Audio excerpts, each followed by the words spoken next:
Welcome to the Tech Egg. Don't get scrambled. Enjoy the video. You start by choosing a log drum patch that's already closed to your song key, because tuning saves time and preserves harmonic clarity.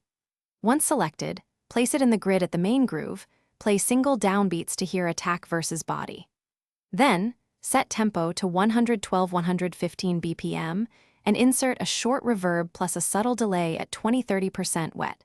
This creates the roomy, slapback vibe you want. Make sure levels sit with the kick so the log drum breathes, not competes. Once the skeleton is in place, program a repeating riff using 16th note patterns with swings set around 55-65% to lock the groove. You should create two velocity layers, louder hits for the melodic lead and softer hits to fill the pocket. This contrast gives that percussive, human feel.